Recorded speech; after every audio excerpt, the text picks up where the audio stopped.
আসসালামু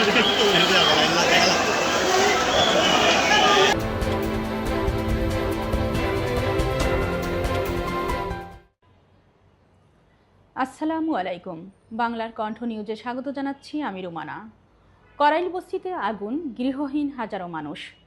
staff reporter হামিমের প্রতিবেদনে বিস্তারিত।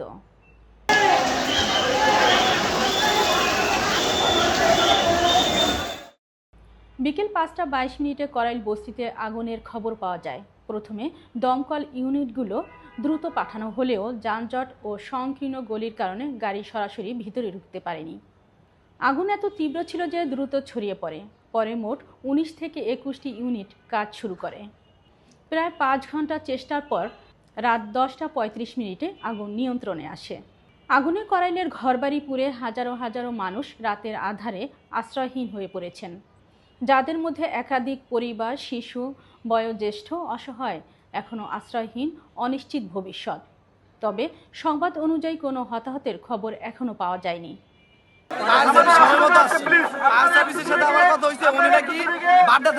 তবে আমি আশা করি তাদের যে নিয়ন্ত্রণ কর্মী যারা আছে তারা আরেকটু আগ্রহ যদি, কারণ এদিকে আমরা দেখতে পারি এদিকে তেজগাঁও আছে, তেজগাঁও বেশি ধারে নাকি বাড্ডা বেশি ধারে, অবশ্যই তেজগাঁও থেকে যদি আসতে তাহলে হয়তো আরেকটু আগে ফায়ার সার্ভিস আসতে পারে।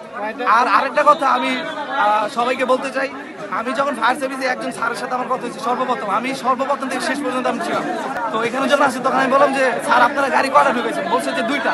আমি বলছি পানির গাড়ি কোথায়? উনি বলে পানির গাড়ি এখনো ঢুকে নেই। আপনারাই বলেন একটা জায়গায় যদি আগুন লাগে সর্বপ্রথম কোন গাড়ি যাবে? পানির গাড়ি যাবে না? এখানে কোনো পানির গাড়ি ছিলই না। 2টা গাড়ি আসছে, 2টা গাড়ি, কোনো পানির গাড়ি ছিল না।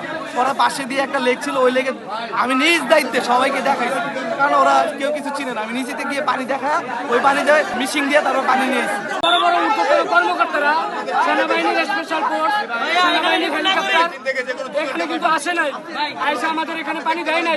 কেন? কারা মরতেছে? গরিব মরতেছে। গরিবকে বাঁচাবো কেন? গরিব দেশে আছে কেন? গরিব বস্তিতে থাকে কেন? বস্তিটা দখল করে রাখছে কেন? বস্তিটা দখল করে রাখছে কেন? এটাই হচ্ছে তাদের মূল ভূমিকা, যে ওদেরকে পানিও দিব না, স্পেশাল ফোর্সে পাঠাবো না, হেলিকপ্টারও পাঠাবো না, ওরা পরে মরুক, ওরা মরে যান, বস্তি ছেড়ে দেন, আমরা বস্তি পাবো। সরকারের কোনো কাজকর্ম করবে, স্পেশাল ফোর্সরা এসে এটা দখল করবে, এটাই হচ্ছে ওদের মূল লক্ষ্য।